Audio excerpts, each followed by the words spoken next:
जय माता रानी दोस्तों, आप सभी का बहुत बहुत स्वागत है आपके अपने चैनल राधा कृष्ण ऑफिशियल में। उम्मीद करती हूँ आप लोग बहुत अच्छे होंगे। तो ये बताने के लिए कमेंट बॉक्स में जय माँ लक्ष्मी जरूर लिखिएगा। तो चलिए दोस्तों, आज हम इस वीडियो में मार्गशीर्ष मास के गुरुवार की कथा सुनेंगे, जो कि मार्गशीर्ष मास का यह पहला गुरुवार है। और हर साल मार्गशीर्ष मास में गुरुवार को व्रत रखा जाता है, पूजा करके इसके बाद में इसकी कथा भी सुनते हैं। तो जो भी भक्त आज के दिन माता लक्ष्मी की कथा सुनते हैं, उनके घर के धन सुख समृद्धि के भंडार हमेशा भरे रहते हैं। तो चलिए सुनते हैं माता लक्ष्मी की कथा। और दोस्तों, आप लोगों से एक छोटा सा रिक्वेस्ट है कि आप लोग मेरे वीडियो को लाइक और चैनल को सब्सक्राइब जरूर कर लीजिएगा। तो चलिए सुनते हैं माता लक्ष्मी की कथा। तो भारत देश के स्वराष्ट्र देश में द्वापर युग की ये कहानी हुई है। स्वराष्ट्र में उस समय भद्रसव नाम के राजा रहते थे। वो बड़ा ही प्रकर्मी राजा थे। 4 वेद 18 पुराणों का उन्हें ज्ञान था। उनकी रानी का नाम सूरज चंद्रिका था। रानी देखने में बहुत ही सुंदर और सुलक्षणी थी और पतिव्रता भी थी। उन दोनों को 7 पुत्र था। एक कन्या का वरदान भी मिला था। कन्या का नाम शामबाला था। एक बार लक्ष्मी के मन में आया कि जाकर राजा के राज्य में रहें। इससे राजा को दुगुना धन दौलत की प्राप्ति होगी और इस धन दौलत से अपनी प्रजा को और भी सुखी से रख पाएगा। अगर मैं गरीब के घर जाऊं और उसे धन की प्राप्ति हो तो वो तो स्वार्थ होकर केवल अपने ऊपर ही खर्च करेगा। यह सोचकर श्री महालक्ष्मी जी ने बुढ़ी ब्राह्मण स्त्री का रूप धारण किया और हाथ में लाठी लिए रानी के द्वार तक पहुंचे। लेकिन भले ही वह बूढ़ी ब्राह्मण स्त्री का रूप धारण किया था, लेकिन उनके चेहरे पर एक अलग ही तेज था। उन्हें देखते ही एक दासी सामने आई।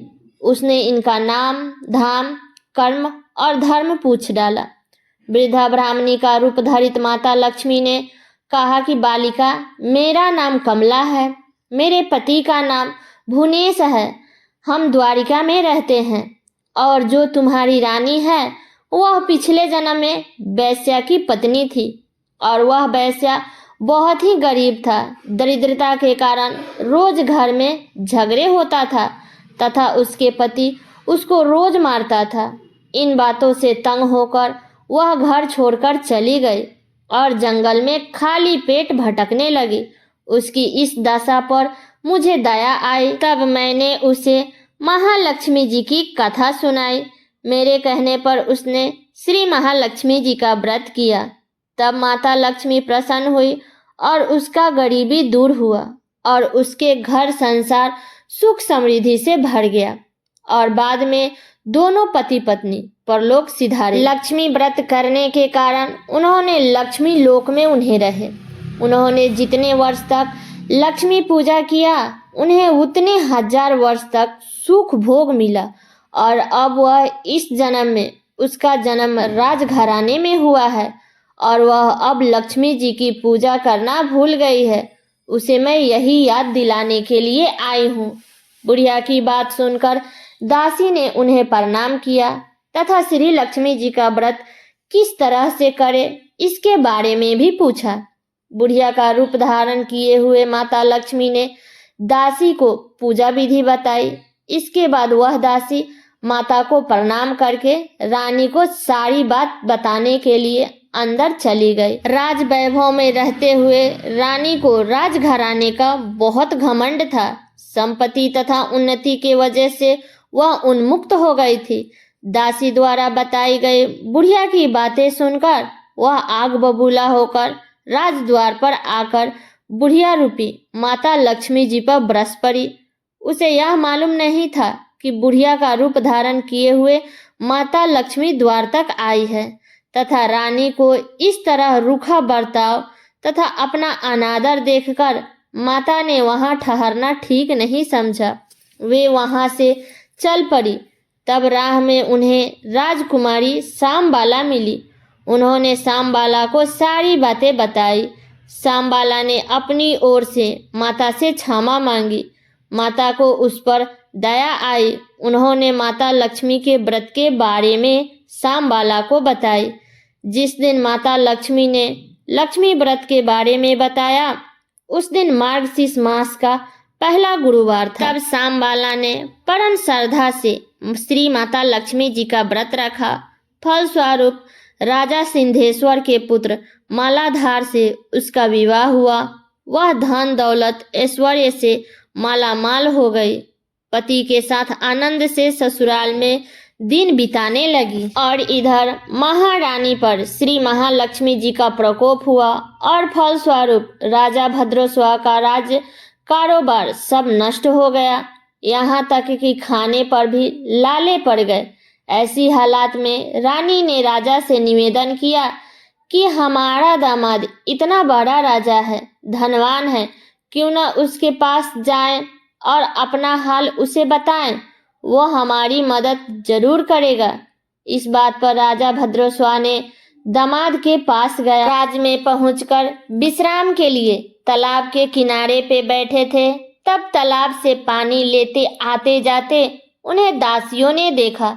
दासियों ने विनम्रता से उनकी पूछताछ की।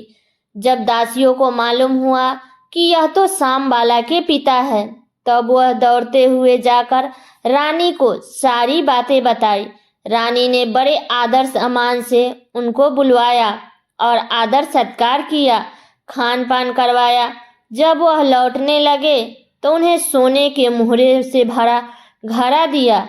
राजा भद्रस्वा ने जब वापस लौटे तो उन्हें देखकर रानी सूरज चंद्रिका बहुत खुश हुई। उन्होंने सोने से भरे घड़े का मुंह खोल दिया।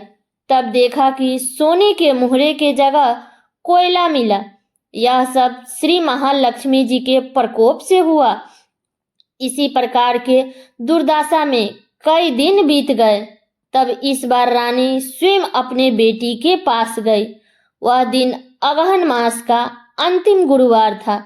सामबाला ने महालक्ष्मी का पूजा की, व्रत किया और अपनी माता से भी करवाया। इस बार रानी अपने घर आई और श्री महालक्ष्मी जी की व्रत की, पूजा की तो उनका धन वैभव वापस आ गया। वह फिर से सुख शांति और आनंदमय जीवन बिताने लगी। कुछ दिनों के बाद राजा की बेटी अपने पिता के घर आई तो बेटी को देखते ही सूरज चंद्रिका को पुरानी बातें याद आ गई। कैसे सामबाला ने अपने पिता को कोयले से भरा एक घड़ा दी थी, इसलिए पिता के घर आने पर सामबाला का कोई आदर नहीं हुआ बल्कि उनका अनादर हुआ। फिर भी सामबाला ने उसकी बुरा नहीं मानी और सामबाला खुशी खुशी अपने ससुराल को लौट गए। तो हे माँ लक्ष्मी, जैसे आपने राजा भद्रस्वा और सामबाला का भंडार भरे रखे, वैसे ही हम सभी पर भी अपना कृपा बनाए रखिएगा और हम सबका भी भंडार भरे रखिएगा। तो ये है माता लक्ष्मी की कथा। तो ये कथा मेरा यहीं तक का था। कैसा लगा ये कथा आप लोग कमेंट करके जरूर बताइएगा। चैनल पे नए आए हैं तो सब्सक्राइब कर लीजिएगा, बेल आइकन को प्रेस कर दीजिएगा, जिससे मेरे वीडियो का नया नोटिफिकेशन आप सभी के पास में सबसे पहले पहुंचे। और वीडियो को लाइक कर दीजिएगा, क्योंकि आपके एक लाइक से मुझे बहुत ही मोटिवेशनल मिलता है। इसलिए वीडियो को लाइक तो जरूर ही कर दीजिएगा और वीडियो को शेयर कर दीजिएगा, ताकि हर कोई आज मार्गशीर्ष मास के प्रथम गुरुवार के दिन माता लक्ष्मी की कथा को सुन सके। तो चलिए दोस्तों, मिलती हूँ अगले वीडियो में किसी नए वीडियो के साथ में। तब तक के लिए नमस्कार।